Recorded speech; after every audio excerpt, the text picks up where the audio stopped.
And we have TechSoup here, which I'm thrilled is part of the year-end fundraising fair.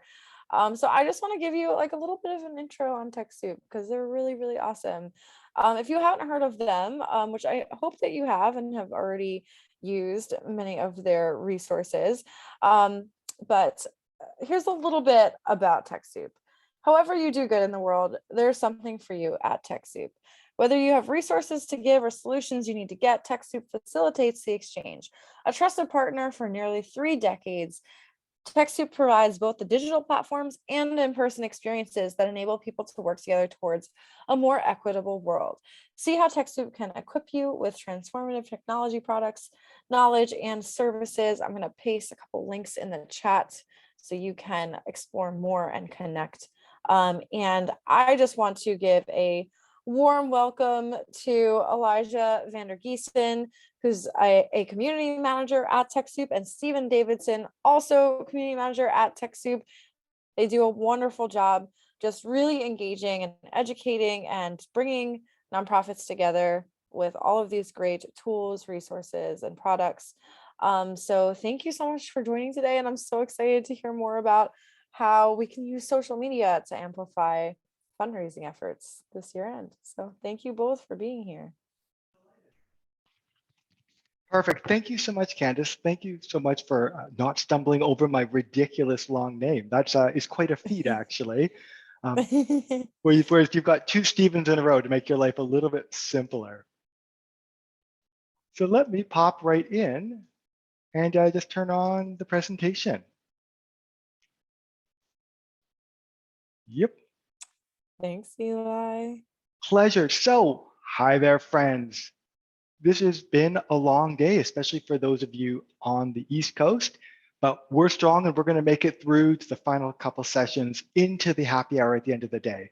So welcome to using your social media community to amplify your fundraising efforts. My name is Eli. I'm one of the TechSoup community managers. And I'm Stephen Davidson. I'm also another community manager here at TechSoup, and I'm happy to be here. And so today we're going to tag team it. I'll probably do the first round around the racetrack, and then I'll pass the baton over to Stephen to bring it to a strong finish. So let me tell you just a little bit more about TechSoup.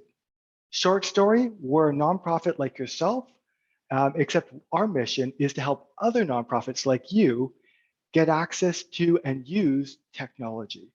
So globally, TechSoup at this point has served 1.2 million nonprofits, and I always think this is wrong, but actually we've saved the sector $16 billion in license fees.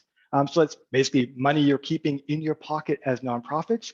And if you're from the US, we're in your backyard, but we're actually in the backyard of every country basically in the world. So you'll find a TechSoup in your country as well. And Stephen will throw the link to TechSoup.global into the chat. So what does it really look like to you as someone who's curious about TechSoup? So the answer is we've partnered with about 120 technology companies to give them basically the fundraiser's dream. What if I applied for a grant once and then got to copy and paste that exact same grant application for the next foundation and the next foundation and the next foundation? And that's what you do with your free TechSoup account. You use it for any of this, like 120 plus technology partners, everything from Zoom, the product we're using right now, available for 50% off for nonprofits, to Microsoft, to Google, who's going to give you $10,000 worth of free AdWords credits every month, to DocuSign, and the list goes on. When we look at the stats, typically an organization is going to save about $17,000 through the course of their lifetime with a TechSoup account. And I tried to make that a bit more practical. So say you're a 10-person organization. Here's a suite of software that's quite typical. And as you can see, the savings are pretty remarkable. Creation of your TechSoup account is totally free, so get on it. It's gonna take you about 2 weeks to get approved. And if you're a nonprofit, charity, church, or library, you can register. And if you're uncertain, why not register? It was 10 minutes of your life, so why not? And that is me telling you a little bit more about TechSoup, the organization I work for. But let me tell you about today's presentation. So what we're doing today is going to have a real community orientation. So for us, it's not just going to be about the money, it's going to be about the relationships. But of course, as you've been hearing all day, the relationships lead to the money. So it's all a circle of life. The other thing is we're going to talk a bit about how we can create a culture of generosity, because as we also know, when we give, we get back in return. And Stephen's actually going to talk to you a little bit more about what that practically can look like, how you can leverage the enthusiasm and love of your community. So you've seen some stats today. I'm going to depress you with a stat. So our friends at Blackbaud look at the numbers and say 13% of total fundraising comes from online sources. So for a fundraising social media kind of talk, we're really nibbling around the edges. You are not going to hit your goals with just a social media campaign alone. So if you have a really excited board member who tells you otherwise, tell them I'll look into it and then turn around and roll your eyes politely. But of course, I'm not here just to dash all your dreams. Social media plays actually a major role in giving. So when we look at some of the stats, we see that 55% of people who engage with nonprofits end up taking some kind of action. So the Slacktivist dream maybe is a bit of a lie, actually. Maybe it's not a real thing. And of those people who do take action, 60% of them will actually also eventually donate money. But what you'll see here is it doesn't say, and we'll donate money through a link you put directly on social media. It may well be coming through other channels, because attribution is super hard. We can track all of our links, we can ask survey questions, but at the end of the day, sometimes it's a bit of faith and a bit of guesswork. Because when we talk to donors, what they say is that about 35% of donations had a role somewhere with social media, but maybe it's because they saw a really great video you put up and then later on went and put a check in the mail. Again, they're not necessarily always going to tell you that, but we're guessing based on some survey data. So let me tell you what does not work: putting a lonely link up on your donation page and crossing your fingers. I've tried this many times and I have ended up with tears many times. This does not tend to work in my experience. But what does work? So I think one of the top things I would say around social media and fundraising is that it's not a we're moving into the holiday campaign one-off thing. It's a 365 days of the year thing. You always need to be working on growing, because social media is actually a really great way to start building out your email list. And email, as we know, does convert. So how do we actually get people off social media and into channels that convert better? And so one thing I would suggest is, on a very regular cadence, maybe up to 1/4 of your posts should be things that convert out of the social media experience. And those are classic things like petitions and action alerts. Those are things like downloadable tip sheets. So when I was at an environmental organization, we had like a tip sheet, a PDF of like 5 things to avoid that are high pesticide in produce. And we didn't just make that a free download. Instead, we put a little form up there asking for your email address, and then you got the download. We're basically trying to find things that have like perceived value by our members and then exchange that for email address. So another classic is the incentive like a sticker, where you would then say, we'll totally mail you a sticker, but of course you need their mailing address, and that's super valuable data.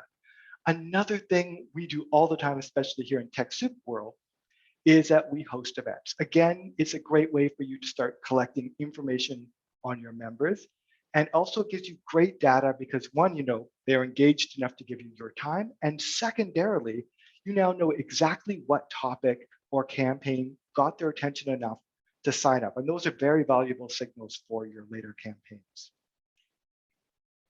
The other thing we want to always do with social media is deepen the relationships, because we think of social media as part of the multi-channel strategy. And Stephen's going to go deep into exactly how we can track that. Because what we see through some of the surveys is that first-year donor retention increases significantly, i.e. doubles, for multi-channel followers. So if they're on your social media and your email and also direct mail donor, you're likely to keep them here. As the other Stephen was just talking about, first-time email donors don't have great conversion, and so sometimes you want to convert them into other channels. Another thing we see for great uses of social media are the friends asking friends campaigns, because if the whole campaign is around leveraging the network of people, because people actually give when their friends ask, then social media and email can be a great place for that. I certainly had some experience doing my own, Ride to Conquer Cancer style events, and I saw some of these insane stats. So if you're a fundraiser, if you had a 90% open rate and a 25% conversion to donors, you would be the world's best fundraiser, and we would put you up on a pedestal. But we're not. Our own mailing lists do not convert like this. But look what happens when people have that direct personal relationship. The conversion rate on those is remarkable. And so if you aren't bringing friends asking friends campaigns into your mix so far, there's this real opportunity because of the power of these relationships. And of course, social media is also a way for us to amplify others. So I would say, give other people the mic. Retweet, like, share your allies and supporters. And sometimes what you want to even do to really strengthen that relationship is give them the microphone. So do a social media takeover where maybe an allied organization or one of your super fans actually takes over the social media and does the posts for a day and gets to be the person in front. And then finally, we need to empower our members because they can tell the story of your impact better than you can often. And so if we give them the tools so they can actually share the mission and the impact it makes more directly, that's a really powerful opportunity. And so how do you actually do that? This is where the baton passing comes over to Stephen Davidson. Awesome. Great. Thank you, Eli. Here, let me just share my screen.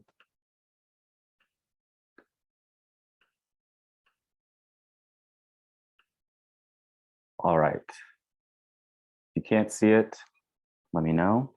But yes, so now we're talking about leveraging superfans. So here at TechSoup, we track what we call superfans, which are essentially loyal supporters that regularly engage online and or attend our events. It's people that we like to track, we like to engage with because they engage with us so much. We like to have a strong relationship with them and let them know that we are listening and we notice them. And the criteria of what makes a super fan obviously really depends on your organization. Maybe you don't hold events, maybe that doesn't matter. But for us here at TechSoup, our super fans are regularly engaging online with us on different platforms and then also attending our events. So how do we identify these super fans? So obviously we are monitoring within the native platforms on a daily basis. We're constantly in there posting, but we're also constantly in there checking engagement, paying attention to people that are commenting on our content, people that are sharing our content, people that are liking our content. And obviously that's a very manual way to kind of keep track of people that are engaging with you. But if you're in your native platforms on a daily basis, you kind of start to recognize these names and recognize the people that are really amplifying your content. So that's kind of the first and foremost way that we really are recognizing these people. What we also do on a monthly basis is we actually put together monthly stats reports on the whole community team and what we've been working on. And within that report, we do a section on engagement, engagement highlights. So a lot of times when we see great engagement, we will save it. We actually here at TechSoup, we have a Slack channel specifically for engagement highlights where anyone on the team can catch something that someone commented on Facebook or sent via email regarding an event, and we throw it in the Slack channel. So every month we kind of compile all those together, and that's another great way for us to kind of just review all the engagement that happened each month and see and notice these people. Yeah, Stephen, that is the most valuable resource because we've all been in that place where it's end of the year and then the comms team says like, oh, we're putting together the annual report. Did anyone say nice things about us last year? And if you aren't constantly documenting that, then hunting it down after the fact is a nightmare. So if you can build this into your regular workflows, you're a real winner.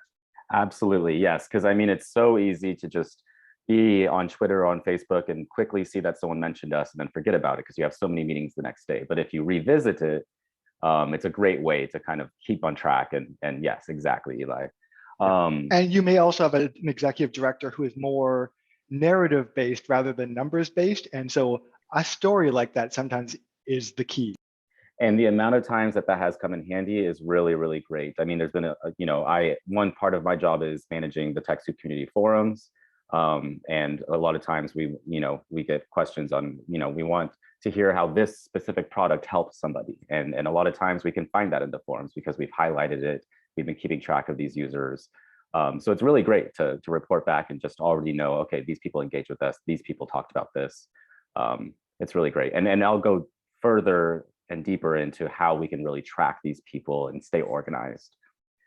And then we also, to identify these users, to find more super fans, we here at TechSoup use 3 third-party tools right now: Audience, Tweepsmap, and Community. I will dig deeper into those in a minute, but those are 3 tools that we use to help us identify other engagers.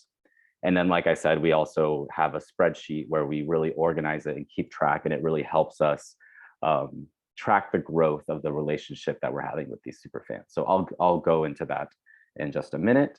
But first, I want to break down these third-party tools that I'm mentioning.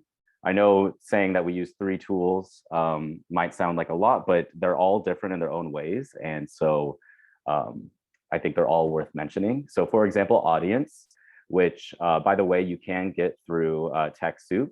And I think we'll probably be sharing the link after the session. But with Audience, you can create what they call a dynamic audience with criteria based on engagement patterns. So you can set up a regularly updated audience that's automated where, based on if a user has liked our content this many times within this period of time, they should go in this audience.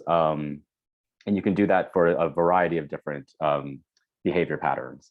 And what Audience does then is just automatically populates this. And as you can see in the screenshot, I would love to give everyone a demo of all of these tools, but that would be a whole other session in its own. But as you can see in this screenshot, you can even filter through, once you have this audience, you can filter through the people that are following you. Sometimes people engage with you a lot and they're not following you. So, sometimes you need to sort through that. The amount of followers they have, their age, their tweet, how much they tweet per day. You can really filter through this dynamic audience and really find people you're looking for. So Audience tracks actual engagement.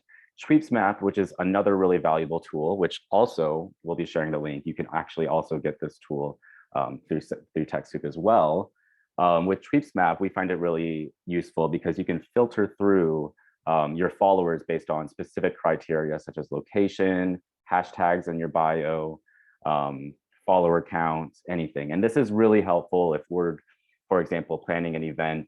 We do a lot of app demo events around different topics. And in Tweepsmap, you can filter through and you can search through your followers and find people that have specific words in their profile, hashtags in their profile. You can filter it by location in case you're hosting an event in a specific area. It's not virtual. So we use this tool to really dig deep and say, okay, we need to find the people in our community that are doing this. And that really helps us, this tool really helps us narrow that in. Among other things, this tool is really great. And there's a lot you can do in regards to community building. And then lastly, we also have Community, which provides a list of your top engagers. It also, offers the top influencers that follow you, people that have unfollowed you, new followers. There's a lot of different things you can also do with Community, but this one's also really valuable. And what I like about it too is whenever it breaks down the list of people that have engaged with you, as you can see here, it says engaged members. If you clicked here, it would show users and it would tell you how many engagements they've had and how long ago. So that's really helpful for us too. So with the native platform, with the monthly reporting, with these third-party tools, we identify our superfans, and then what we do is we put them in a spreadsheet. And this is just a screenshot of what it looks like. I hope it's not too blurry. I tried my best to make it legible, but this is a template of what we use. So for example, once we notice that there is a really loyal user that is engaging with us, that clearly, is a fan, is a super fan, we put them on this list, and we'll put the link to their social profile. We'll put, if they're with an organization, if they're in a specific industry, if any kind of information we can that's important to us about them, we put that in as well. And then following that, we have the criteria that makes them a super fan to us. So for TechSoup specifically, obviously, we want them to be a TechSoup member. And then we kind of just go down the list, and as you can see, there's a green Y, there's red no's. And so the goal is to have it all green. So for example, user one, they're a TechSoup member. We are following them back on Twitter, okay, but they're not a forums member. Okay, so now my call to action here is I'm going to pay attention to this user. I'm going to listen to them. I'm going to find an opportunity to invite them to the forums whenever maybe they have a question and I find a good answer on the forums, or I can suggest, here, ask this in the forums. Just, kind of keeping track of them and finding different ways to expand the overall relationship that we have with them. And obviously, like I said, a super fan could be something completely different to a different organization, depending on what you do. So these different columns could really be whatever you would like them to be. So, if you want them to be on your email list, if you want to know if they follow you on Twitter, because like I said, sometimes people engage regularly and they don't actually follow you. Maybe they follow the hashtag that you're using a lot. Are you following them back? Have they attended any of our events? Are they subscribed to our newsletter? If not, have we invited them? And then also date of last engaged, because the date of last engaged is actually one that you don't see on the spreadsheet that is actually very important. Because a practice that I do, and maybe like once a week, we like to just go into the spreadsheet. And the reason why it's so helpful to have the link to their profiles is we have all of this here, and we just click on it, and then we just go through their feed.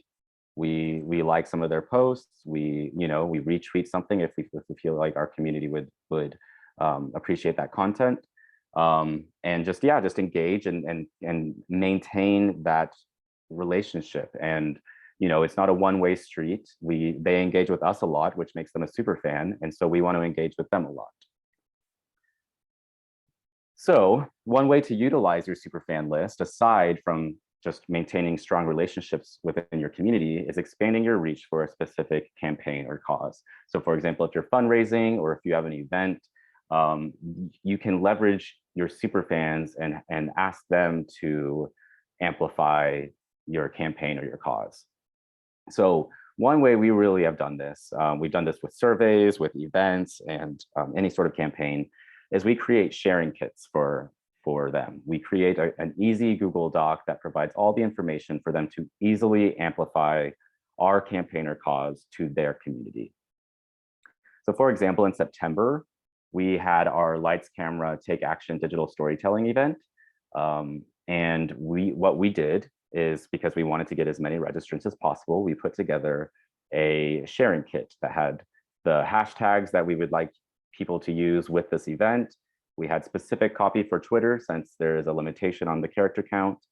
We provided copy for Facebook, LinkedIn, email newsletter, and visual assets and everything. So it can be super, super simple and easy for them to share. And then another thing that you don't see at the bottom is we also will include links to a tweet that TechSoup has put out, a Facebook post that TechSoup has put out, and then a LinkedIn post that TechSoup has put out. So they can easily, if they don't want to copy and paste this information, they can easily just reshare it. So basically, what we're doing with this is just making it as easy as possible for them to amplify our cause. And we're giving them many different ways to easily do that. And I don't think I mentioned, but the template, we will be sharing the link for that if we haven't already. And then also we will share a link after the session to this sharing kit template that we've put together for you all. If you've never put together a sharing kit, this could be really helpful. You know, you just put in your handles, you put in your relevant hashtags. As you can see, this is kind of, you couldn't see this in the previous slide, but providing specific URLs to download Facebook, images for Facebook, images for Instagram specifically. And then, like I mentioned, the URLs for the Facebook post and all the existing posts in case they want to share or retweet it.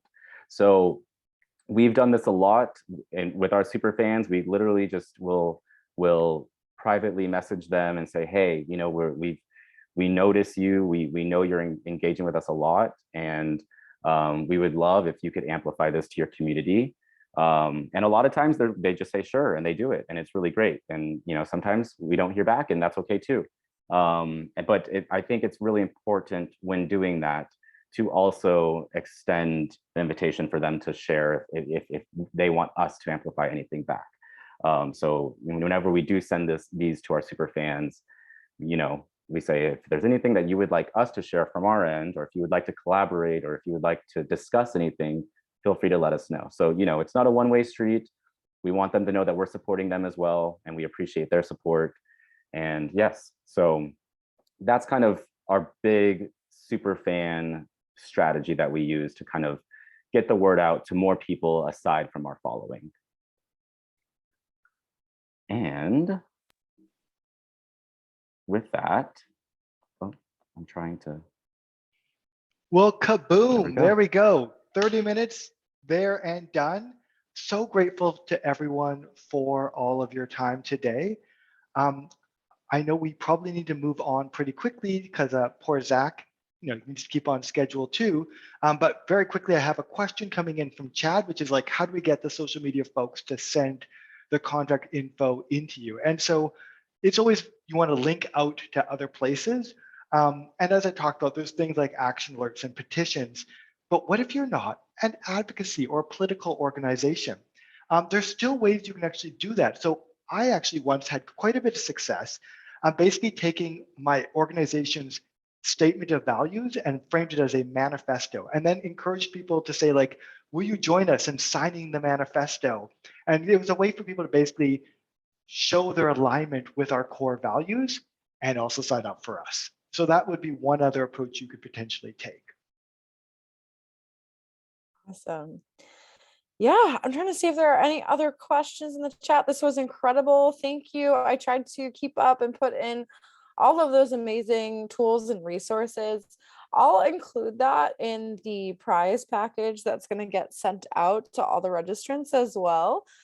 So yeah, I'll add this so everyone can access these amazing tools and resources and templates. So this has been so great. Thank you so much. I feel like I learned some things about how to engage on social media. So this was great for me. And yeah, thank you again to TechSoup for being a sponsor and making this all possible. TechSoup's amazing. Everyone go check them out. So many great, I mean, incredible opportunities for you to save funds on software. So take a look at TechSoup, guys. All right. Thanks so Thank much for you, having us. Stephen. Thanks, Elijah.